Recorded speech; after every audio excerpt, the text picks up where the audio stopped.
ये जीरो सत्ता है। अरे महाराज क्यों सुबह सुबह, अहम संख्या है, ये जीरो है, जुड़ नहीं सकता। उस एक की वजह से ये 10 बना हुआ है महाराज। ये 100 बना हुआ है, उसी एक संख्या वही है, बाकी तो जीरो ही है, बढ़ाते जाओ आप, है ना। कीमत उसकी है। हाँ, तो पश्चात कौन? बोले अगर प्रपंच पर दृष्टि फंस गई है तब तो पश्चात जगत।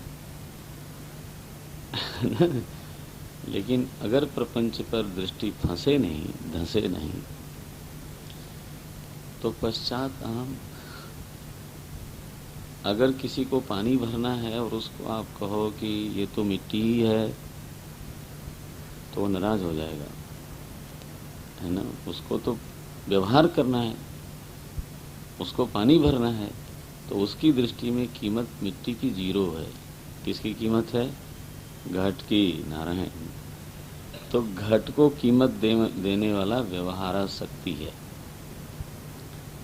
लेट मी से दिस वे, ये जो व्यवहारासक्ति है ये घट को कीमती बना देता है, आभूषण को कीमती बना देता है, क्योंकि उससे व्यवहार करना है उसको। लेकिन जिसको व्यवहार की आसक्ति नहीं है वही सक्षम होता है यह विचार करने में कि ये घट वास्तव में नहीं है, क्या है? मिट्टी है। लेकिन ये व्यवहारवादी लोग महाराज आकार को कभी भी छोड़ नहीं सकते। इसलिए गोस्वामी जी ने कहा, क्या वेदांत बोलते हो भाई, ममता रतसन ज्ञान कहानी। जो ममता में बिल्कुल फंसा धंसा है उससे ज्ञान की कहानी क्या बोलते हो, पचेगा नहीं। इसीलिए बोला, आप दृष्टांत देखना, जिसको व्यवहार करना है वो घट के आकार को चीर करके मिट्टी तक पहुंच ही नहीं सकता।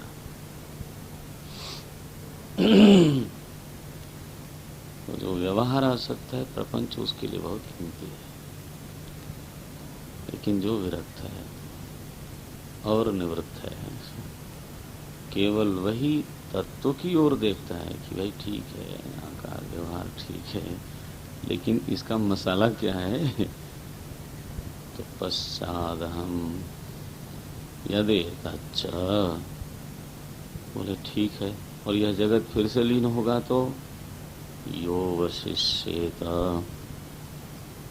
सह अस्मि अहम, और जो बचेगा बाद में ना वह भी अहम ही है।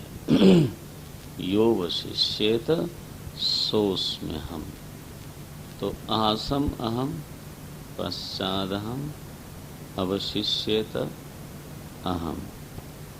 गुड। अगर आप ध्यान दें तो यह बात यजुर्वेद के शांति मंत्र में कही गई, आसम पूर्णम अदः, पश्चाद अहम से क्या बोला? पूर्णम इदम। और अंतिम पंक्ति क्या है? पूर्णम एव अवशिष्यते। देखो भाषा तक मिलती है, केवल पूर्ण की जगह उन्होंने क्या कहा?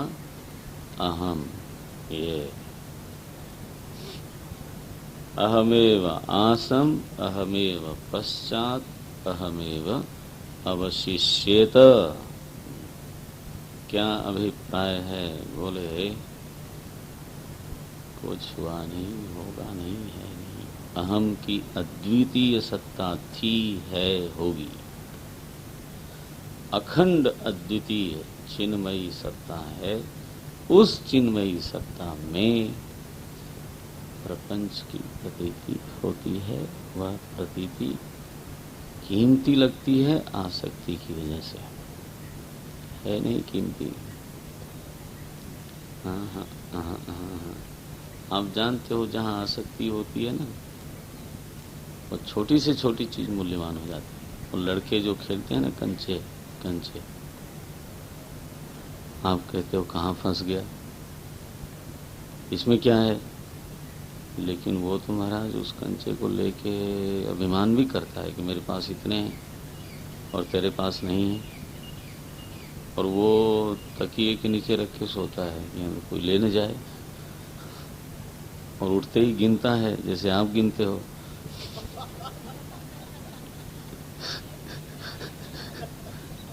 हाँ, ये कहना ही पड़ रहा है, ये कहना ही पड़ता है। तो वो जहां जिसकी आसक्ति है वहां वो कीमत हो जाएगी। वस्तु में कीमत नहीं है,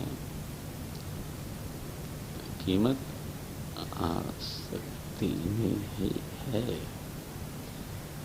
असल में जो चीज है वो तो अहम है। इसलिए वेदांत कहता है बिना वैराग्य के, क्योंकि व्यवहार और आसक्ति तो प्रपंच को कीमत देने वाली हैं। अहम की अद्वितीय सत्ता का बोध करने में बाधा बनती है। अहम एव आसम तो अद्वितीय अपरिच्छिन्न चिन्मयी सुखमयी अहम सत्ता है, थी, होगी। और वह सत्ता चूंकि अद्वितीय है इसलिए निर्विकार है, और चूंकि वह निर्विकार है इसलिए उसमें कर्तृत्व मिथ्या है। पकड़ना, ब्रह्मा जी का प्रश्न का उत्तर हो रहा है। ब्रह्मा जी का प्रश्न क्या था कि मैं करूंगा तो बंध जाऊंगा। उन्होंने कहा ये जो तुम करोगे, ये जो तुमको मालूम पड़ता है, इसलिए मालूम पड़ता है क्योंकि तुम अहम के अद्वितीय निर्विकार रूप को नहीं जानते।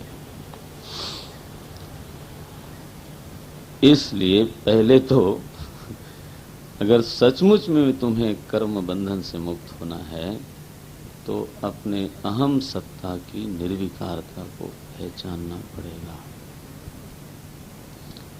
ध्यान रखिएगा कि कर्तृत्व एक विकार है। सत्ता में जो कर्तृत्व की अनुभूति होती है, सत्ता माने अहम सत्ता में, चेतन सत्ता में, आप अपने को जड़ तो कभी अनुभव करते नहीं। चेतन सत्ता में जो कर्तृत्व की अनुभूति होती है ये विकार है। विकार क्यों है, आप थोड़ा मनन कर लो। कर्तृत्व कभी एक रस नहीं रहता, नेवर। कभी तीव्र होता है, कभी मंद होता है, कभी ऑलमोस्ट नहीं होता। पहचान क्या है, बढ़िया पहचान है, सरल सी पहचान है। जब हमारे किए हुए का श्रेय कोई और ले जाए, और उस समय जब छटपटाहट होती है तो वो आत्मा नहीं छटपटा रही है।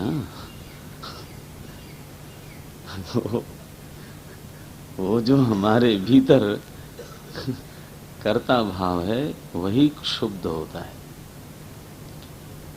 अच्छा, ऐसा भी होता है कि जब हमारे किए हुए कर्म का श्रेय कोई और ले जाए तो छटपटाहट होती है, लेकिन उतनी नहीं होती, सहने लायक होती है, ठीक है। हाँ, तब क्या, मंद कर्तृत्व। और कभी लगता है खुश रहो भाई, तुम्हें श्रेय चाहिए ले जाओ, तब अति मंद कर्तृत्व।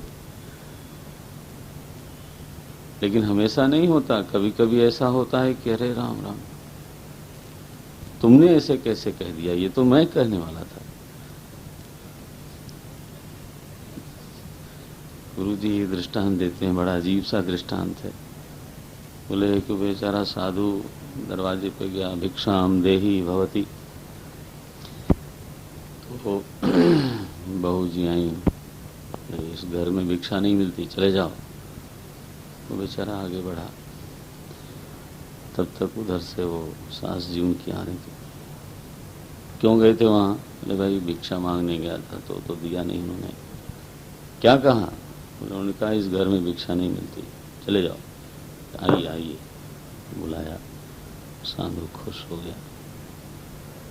वो दरवाजे पे खड़ी हुई, कमर पे हाथ रख के बोले चले जाओ, इस घर में भिक्षा नहीं मिलती। साधु ने कहा महाराज ये तो पहले भी कहा था उसने, तो उसको क्या कहने का हक है?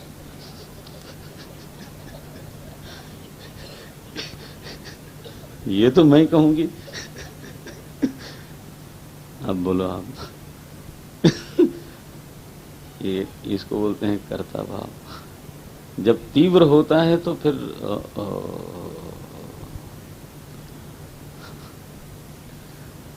मंद होता है, मध्यम होता है, एक रस। मेरा प्रतिपाद्य ये है कि ये कर्ता भाव कभी एक रस नहीं होता।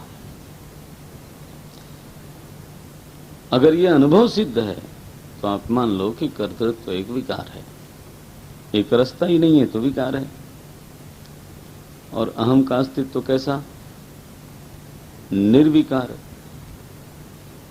तो कर्तृत्व की अनुभूति अहम सत्ता में होना एक गलत अनुभूति है। गलत अनुभूति इसलिए कि आप निर्विकार को विकारी अनुभव कर रहे हो। क्यों कर रहे हो ऐसा? क्योंकि आपने उस निर्विकार स्वरूप को पहचाना नहीं। अनादि काल से ये माने बैठे हो कि यह करता है, करता है, करता है, करता है। बना कि नहीं? तो चूंकि तुम अपने में विकार का अनुभव कर रहे हो, उसी विकार की अनुभूति का एक क्या बोलते हैं, एक नमूना है कर्ता भाव। उस कर्ता भाव का नमूना है कर्माभिमान और फिर बंधन। तो मान मान के बंधन में आयो, मान मान के बंधन में फिर हम लोग आए हैं। जब तक अहम की निर्विकारता की अनुभूति नहीं है तब तक प्रतिपाद्य हुआ, तब तक कर्तृत्व तो जाने वाला नहीं है। कर्तृत्व को आप खूबसूरत बना लोगे, कहोगे भगवान का सेवक है। ध्यान रखना ये कर्ता भाव का मेकअप है। ब्यूटी पार्लर में गया था, थोड़ा मीठा हो गया, खूबसूरत हो गया, ये सेवक है। लेकिन कौन सेवक है? हम सॉरी, हाँ जरा कठोर लग रहा है ये, क्योंकि वो तो सेवक सब तो बड़ा गरिमा में माना जाता है। लेकिन अब वेदांत की कक्षा में तो कभी बोलना ही पड़ता है, वो तो फिर बोलना ही पड़ता है। सच भी तो कभी बोलना चाहिए ना, कभी तो सही। तो इस मैं सेवक हूं। अरे तो बिना कर्ता बने सेवक बनता है? तो उसको मीठा बना लो, उसको खूबसूरत बना लो, अच्छी बात है ना। उसको थोड़ा सजा लो, मेकअप टेकअप करा के, ये हो सकता है और रफ हो सकता है। लेकिन जब तक अहम चेतन सत्ता में विकार की अनुभूति है तब तक कर्ता भाव है, तब तक कर्माभिमान भी है। तो ब्रह्मा जी, सरल सी तो बात है। अरे उनके लिए सरल होगी, हम लोगों के लिए तो बोले सरल सी बात है। आप अपने अहम के स्वरूप को समझो, वह अद्वितीय है, अवच्छेद का नाम अभावात। चाहे तो सूत्र रूप में लिख लें इसको, अवच्छेद का नाम अभावात। अवच्छेदकों का अभाव होने से, क्रम पकड़ना, चिंतन में क्रम बहुत जरूरी है। अवच्छेदकों का अभाव होने से अहम सत्ता अद्वितीय है। अद्वितीय होने से विकार का हेतु ही नहीं रहा। स्वयं में विकार हो नहीं सकता और दूसरा कोई है नहीं। तो अद्वितीय होने से वो निर्विकार है।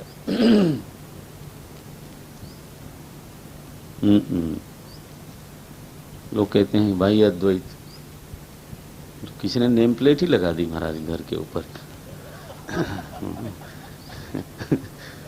ये तो मैं ऐसे ही थोड़ा विनोद भी करना चाहिए।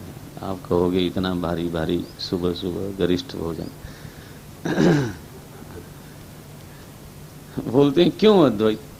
अरे अद्वैत नहीं तो आप निश्चित जानो, भावना की बात नहीं होनी चाहिए विचार में। अद्वैत नहीं तो विकार का निषेध नहीं कर सकते आप, क्योंकि दूसरा होगा तो अवच्छेदक है और दूसरे के प्रभाव में हमारे ऊपर विकार होगा और हमारे प्रभाव में उसके ऊपर विकार होगा। दोनों एक दूसरे को सहायता करते हुए विकृत बनावेंगे। हाँ जी, पूरे प्रपंच में विकार का हेतु यही है कि एक दूसरी सत्ता को प्रभावित कर रही है निरंतर, और विकार की प्रक्रिया जारी है। आप कहो निर्विकार और कहो द्वैत, ये सब कहना बेकार है, चिंतन से सिद्ध थोड़ा होता है। त्रैत सत्ता है और निर्विकार है, त्रैत सत्ता है और अनंत है। अच्छा, तो वो जो दो हैं जो वो अवच्छेदक नहीं बनते? तीन होने का मतलब है तीनों में अन्योन्य भाव है, तो अभाव हुआ ना। तो अभाव का मतलब सीमा होगी कि एक जगह है जहां तक है वो आगे नहीं है। अभाव माने आगे नहीं है, तो सीमित हुआ कि नहीं हुआ? जहां अवच्छेदक है वहां सीमा का निषेध नहीं किया जा सकता, सीमा माननी पड़ेगी। सीमा है और अवच्छेदक है, द्वितीयता है, तो विकार का निषेध नहीं किया जा सकता। इसलिए मंत्र देखो, महामंत्र है ये। पहले कहा न अन्यत, ध्यान, इसके बिना अहम अद्वितीय सिद्ध कभी नहीं होगा।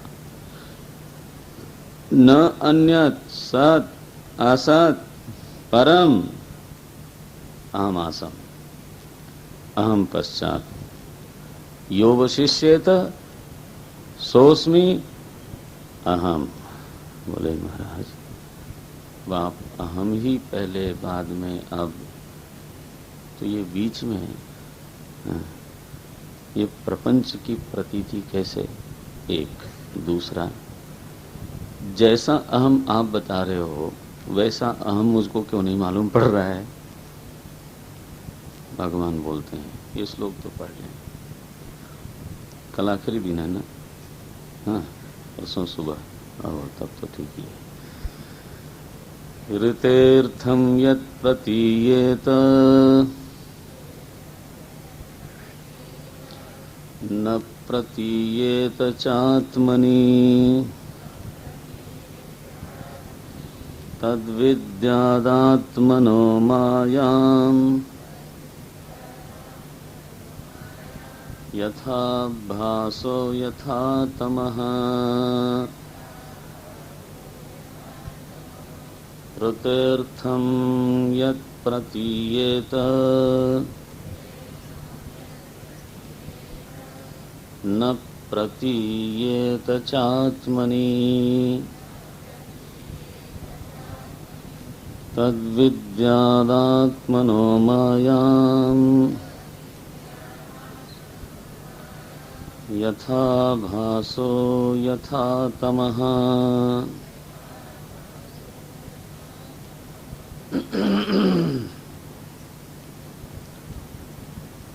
नारायण नारायण। ऋते अर्थम, प्रश्न क्या था? ये प्रश्न याद रखेंगे तब इसकी प्रासंगिकता सिद्ध होगी कि जब अहम आसम अहम पश्चात अहम अवशिष्येत, तो इस प्रपंच की स्थिति क्या है? भगवान नारायण कहते हैं यस, ये होता है। दूसरा प्रश्न क्या था कि अहम ऐसा है जैसा आप बता रहे हो, अद्वितीय, रसमय, चिन्हमय, ऐसा निर्विकार अहम यदि है तो मुझे अनुभव क्यों नहीं होता? भगवान नारायण ने एक कल्प्रिट को ढूंढा। जैसे कई बार पुलिस के ऊपर बड़ा प्रेशर होता है तो वो बेचारे किसी को भी पकड़ लाती है और कहती है mystery is solve. The mystery of red fort, I am sorry, क्या आपने सुना ही है, सब लोग नहीं पढ़ते ना अखबार। लाल किले का रहस्य सुलझा लिया गया। अब हम लोगों को इतना अश्रद्धा है गवर्नमेंट पर, कि हमारी भी गलती है कि डाउट रखते हैं, पता नहीं सही सॉल्व किया कि किसी को बलि का। तो क्योंकि गवर्नमेंट ने अपनी श्रद्धा ही खो दी कह लीजिए, तो हम लोग पूरी तरह से श्रद्धा ही नहीं कर पाते कि पता नहीं ठीक ही है, पेपर में तो आ गया the mystery of red fort is solved. तो यहाँ क्या है, क्या मिस्ट्री है? बोले एक माया नाम की अपराधिनी है, उसी की वजह से। बोले बड़ी खराब चीज है भाई। बोले वो अच्छी हो चाहे खराब हो लेकिन है भाई। माया नाम की अपराधिनी है, उसकी वजह से क्या होता है? ऋते अर्थम प्रतीयेत, ऋते माने बिना, जो अर्थ नहीं है, पदार्थ नहीं है, तत्प्रतीयेत, वो प्रतीत होता है। और आत्मनि, आत्मा है, न प्रतीयेत।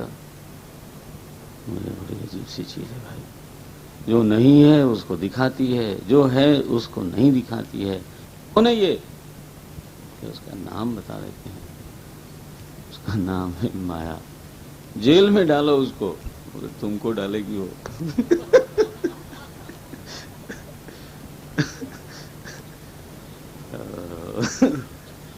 कल देखेंगे इसको। नारायण चर्चा।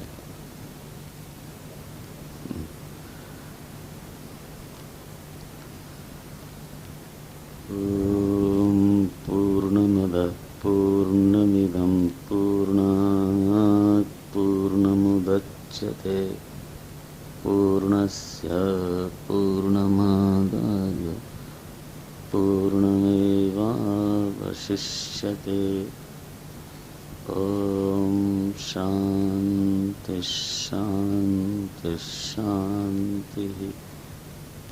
हरिः ओम श्री गुरुभ्यो नमः। हरिः ओम।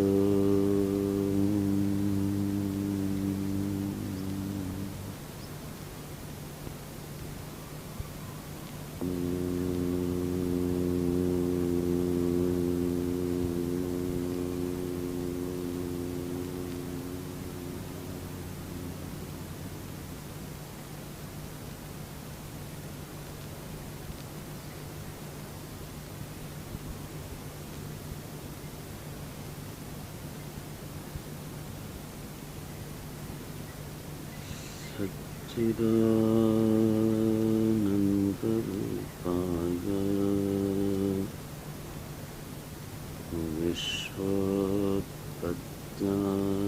विश्वोत्पत्त्यादिहेतवे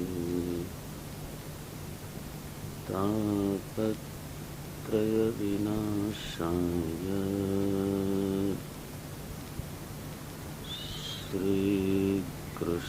श्रीकृष्णाय वयं नमः। श्रीकृष्णाय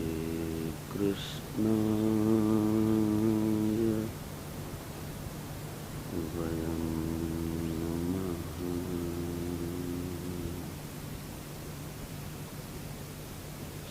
श्रीकृष्णाय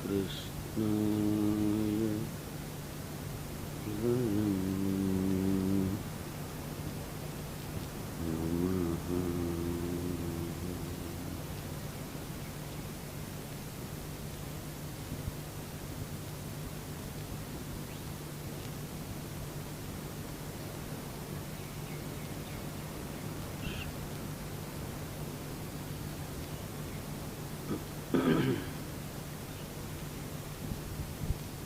श्लोक से पाठ करेंगे। श्री भगवानुवाच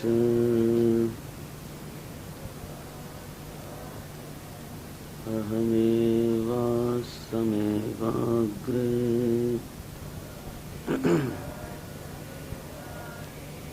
नान्यत् यत्सदसत्परम्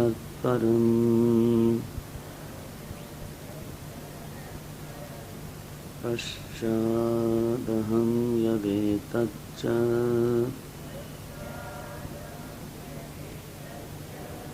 यो वशिष्येत सोऽस्म्यहम्।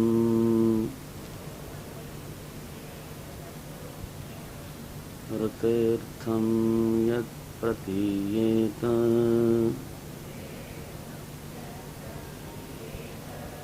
न प्रतीयेत चात्मनि तद्विद्यादात्मनो मायाम् यथा भासो यथा तमः।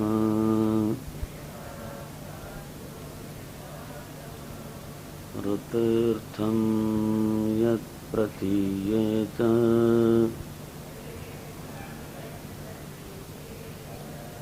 न प्रतीयेत चात्मनि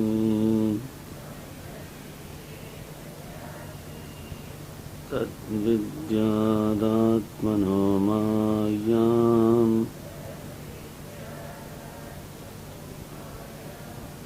यथा भासो यथा तमः।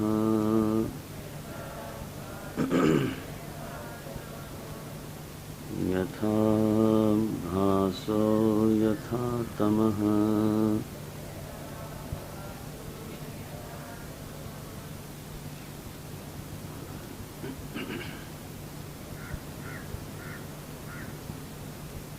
अहमेव अग्रे आसम् पश्चात् अहं यः वशिष्येत सः अहम् अस्मि। प्रथम मंत्र में श्लोक में भगवान नारायण ने ब्रह्मा जी को उपदेश किया कि इस प्रपंच की उत्पत्ति के पूर्व सत असत परम स्थूल सूक्ष्म और अव्यक्त तीनों सत्ताओं के पूर्व में जो एक सत्ता विद्यमान है उसका नाम है अहम। और ये बात समझ में भी आती है, थोड़ी दूसरी भाषा में बोले तो एक तो है प्रमेय। प्रमेय माने जो जाना जाता है। दूसरा है प्रमाण, तो जिसके द्वारा जाना जाता है। और तीसरा है प्रमाता, तो जो जानता है। एक चौथी चीज होती है जिसको बोलते हैं प्रमा। प्रमा माने ज्ञान वृत्ति। तो प्रमाता, प्रमेय, प्रमाता, प्रमेय, प्रमाण और प्रमा, ये कुल मिलाकर के 4 पदार्थ बनते हैं। प्रमेय का ज्ञान, प्रमाण और प्रमेय का जब मिलन होता है, ठीक से मिलन होता है, जैसे नेत्र प्रमाण है और रूप प्रमेय है, दोनों का मिलन हो गया, ठीक मिलन हुआ तो रूप प्रमा की उत्पत्ति हुई, रूपक ज्ञान की उत्पत्ति हुई। ठीक है, तो रूप हुआ प्रमेय, नेत्र हुआ प्रमाण और रूप वृत्ति, रूपाकार वृत्ति वो है प्रमा।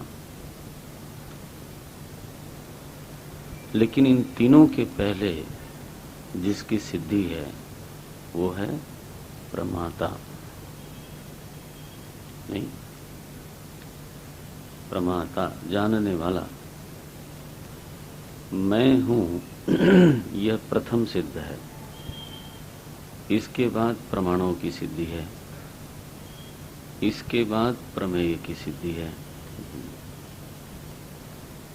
बनता है ना। प्रमेय की सिद्धि बिना प्रमाण के नहीं हो सकती, लेकिन प्रमाण और प्रमेय दोनों की सिद्धि प्रमाता से होती है, प्रमाता से होती है। तो सबसे पहले कौन है? अहम। ये प्रमाता कौन है आखिर? अहम। ध्यान रखना है कि प्रमाता की सिद्धि प्रमाण से नहीं होती। मैं की सिद्धि आंख से नहीं होती, और मैं की सिद्धि अंतःकरण से भी नहीं होती। अंतःकरण भी प्रमाण है, करण है ज्ञान का। तो न तो अहम की सिद्धि अंतःकरण से है, न तो अहम की सिद्धि इंद्रियों से है, और न तो अहम की सिद्धि प्रमेय जगत से है। इसमें जो प्रमेय जगत है वो प्रायः स्थूल है, लेकिन जो प्रमाण वृत्तियां हैं, है ना, स्थूल भी है सूक्ष्म भी है। ऐसा नियम नहीं बोल दूंगा मैं, ये नहीं समझिएगा कि ऐसा बोला गया था कि जो प्रमेय है वो केवल स्थूल है, ऐसा नहीं है, ऐसा नहीं, प्रायः स्थूल है। तो प्रमेय स्थूल है, कुछ प्रमेय बहुत सूक्ष्म है जिसको प्रायः लोग नास्ति शब्द से बुलाते हैं। जैसे मैंने कहा महत् तत्व, समष्टि अहंकार तत्व। अब ये सभी की प्रमा का विषय नहीं बनता, लोगों का ध्यान ही नहीं जाता। इसलिए यहां जो शब्द दिया गया है वो असत। सत के बाद क्या कहा? असत। बहुतों के लिए असत तुल्य है, इसका अभिप्राय इतना ही हुआ। लेकिन जो प्रमाण वृत्तियां हैं वो तो सभी सूक्ष्म है, इंद्रियां भी सूक्ष्म हैं और अंतःकरण भी सूक्ष्म है, और जिस प्रमा से ज्ञान होता है वह प्रमा भी सूक्ष्म है। और आप जानते हो कि प्रमाण, प्रमेय और प्रमा तीनों सुषुप्ति में अव्यक्त होती है। नहीं, सुषुप्ति में न प्रमेय, न प्रमा और न प्रमाण। सुषुप्ति तो अमा है, प्रमा नहीं है वो। अमा माने, मां माने ज्ञान वृत्ति, मीयते अनेनैति। मां का अर्थ क्या होता है? मीयते अनेनैति मानम। जिस वृत्ति के द्वारा आप किसी चीज को मेजर करते हो, नापते हो, नापने को ही बोलते हैं जानना, पहचानना। जब हम किसी को ठीक से मेजर कर लेते हैं तो बोलते हैं अब मैं जान गया आपको, अब मैं पहचान गया आपको, मैंने I have measured you well now. तो देखा, तो मां तो हुआ ज्ञान वृत्ति और अमा हुआ अज्ञान वृत्ति। इसलिए जब घनघोर रात्रि होती है तो उसको अमावस्या बोलते हैं। अमा नहीं। तो ये जो सुषुप्ति है ये तो अमावस्या होगी ही। ये अमा है, अव्यक्त अवस्था है। और जागृत और स्वप्न में सत असत, सत असत, सत असत, माने स्थूल सूक्ष्म। प्रमाण प्रमेय का व्यवहार हो रहा होता है तो कभी स्थूल का ज्ञान है, कभी सूक्ष्म का ज्ञान है, कभी स्थूल का, कभी सूक्ष्म का। तो अपने व्यष्टि जीवन में साधना के लिए पहले मंत्र का कैसा अभिप्राय करेंगे? कि प्रमेय है, प्रमा है, प्रमाण है, और इन तीनों की अव्यक्त अवस्था है ना। प्रमेय है, प्रमा है, प्रमाण है, और इन तीनों की अव्यक्त अवस्था है। तो व्यक्त हो चाहे अव्यक्त हो, लेकिन इन तीनों के पहले जो चीज सिद्ध है स्वतः, वो कौन है? बोले अहम। बाद में भी जो इनकी सिद्धि होती है, किससे होती है? अहम से होती है। पश्चात अहम। और जब ये नहीं होते हैं तब अहम नहीं होगा क्या? बोले नहीं। यो वशिष्येत सोस्मि अहम। तो अहम स्वतः सिद्ध सत्ता है, प्रपंच के पूर्व में है, और प्रपंच के पूर्व में है इसलिए अहम की एक ऐसी स्थिति तो समझ में आई गई जहां पर उसका कोई द्वितीय नहीं है, प्रतियोगी नहीं है। और ये बहुत ही महत्व का बिंदु है। जब द्वितीय नहीं है तो अवच्छेदक नहीं है।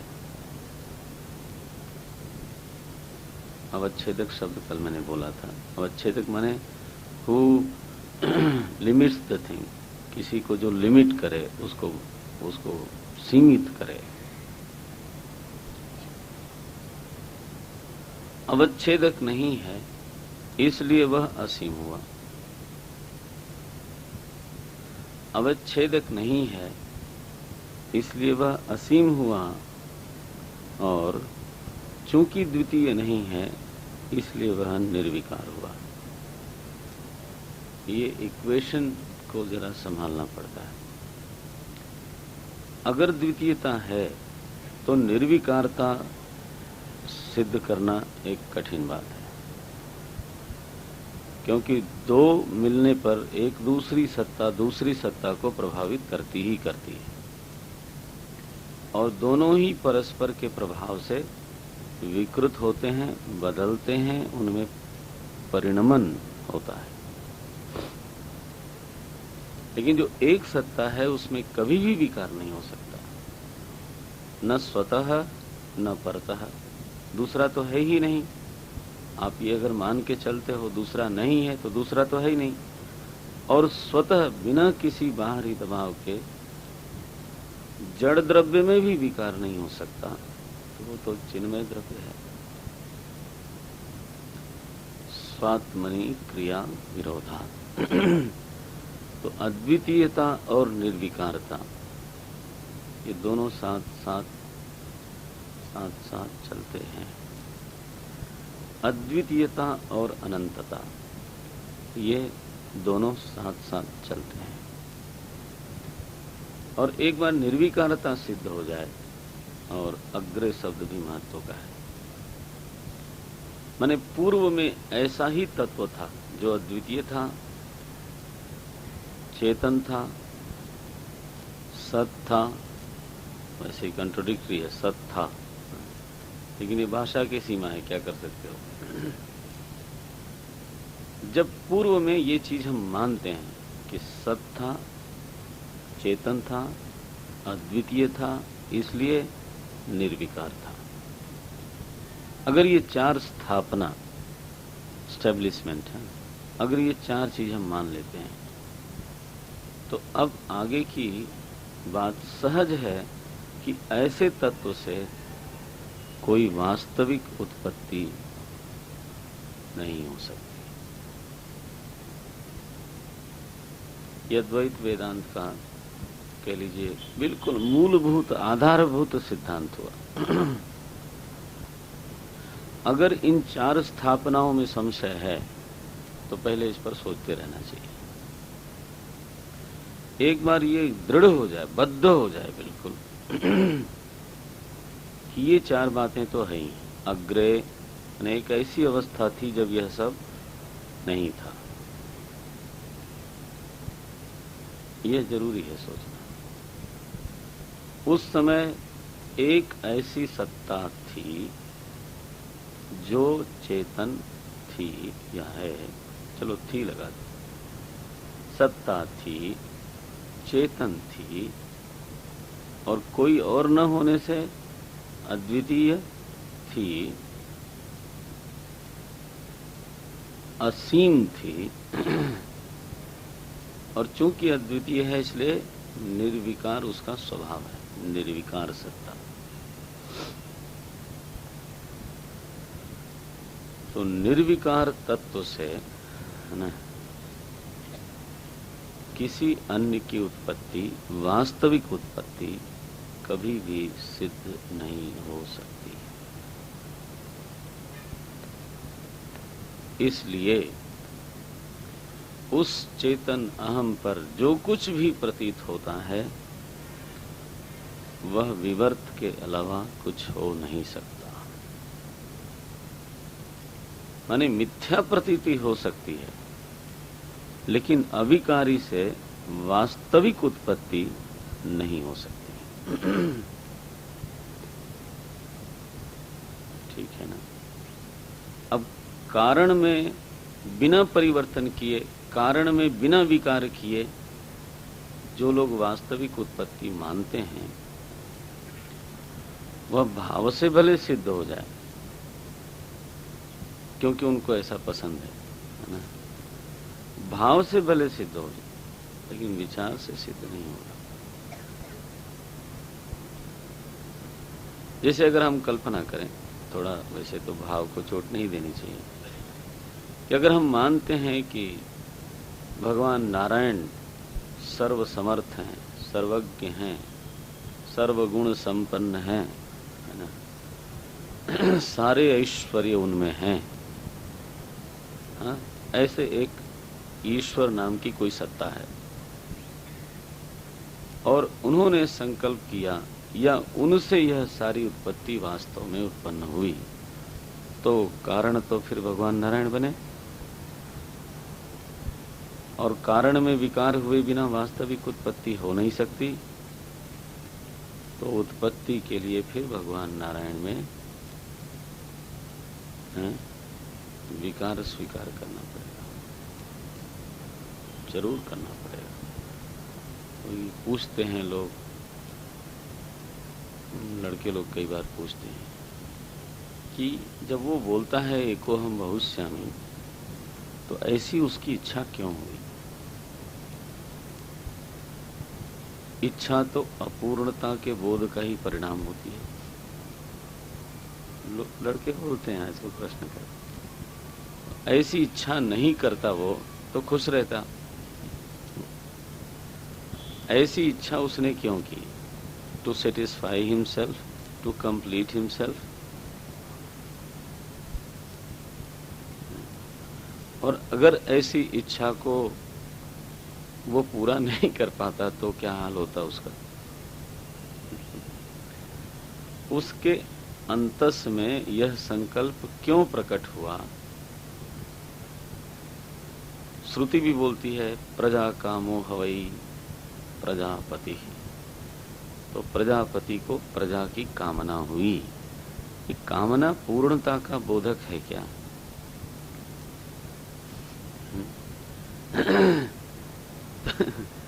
तो इसलिए इसका वाच्यार्थ बिल्कुल नहीं लिया जा सकता। जब श्रुतियों में प्रजापति का नाम आता है, ब्रह्मा का कभी कभी नाम आता है ना, और वहां कामना अथवा ईक्षण शब्द सुनने में मिलता है, तदैक्षत, उसने ईक्षण किया। ऐतरेय में आया प्रजा कामो हवई प्रजापति ही, उसको प्रजा की कामना हुई। कहीं आया स एकाकी नारमत, यहाँ तो बिल्कुल ही एक भाषा ऐसी बोली है कि उसको अकेले रहने में मजा नहीं आया। स एकाकी नारमत, अकेला वो रमण नहीं कर पाया। तब उसने क्या सोचा? बहुश्यामी।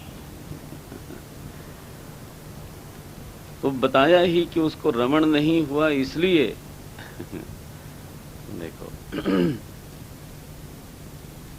शंकराचार्य जी इन सारी श्रुतियों को इकट्ठा करके, कामना, ईक्षण, है ना, इन सारी श्रुतियों को इकट्ठा करके एक अर्थ बोलते हैं। वेदांत के साधकों के लिए ये धारण करने की चीज है। चेतन पूर्विका यम सृष्टि ही, न तो जड़ पूर्विका, न तो प्रधान पूर्विका, न तो द्रव्य पूर्विका, न तो भूत पूर्विका। यह सृष्टि कैसी है? पूर्विका माने पहले। यह सृष्टि कैसी है? बोले चेतन पूर्विका है। इस सृष्टि के पूर्व में कोई चेतन वस्तु है क्योंकि जो इच्छा है वह अचेतन से संबद्ध नहीं है। तो ये वाच्यार्थ इस श्रुति का नहीं लिया उन्होंने। क्या लिया? लक्ष्यार्थ लिया। कामना कभी जड़ में नहीं होती। तो श्रुति जब कामना बताती है तो वह कामना बताने के प्रयोजन से नहीं बोलती, बल्कि, है ना, चेतना की ओर संकेत करने के लिए बोलती है।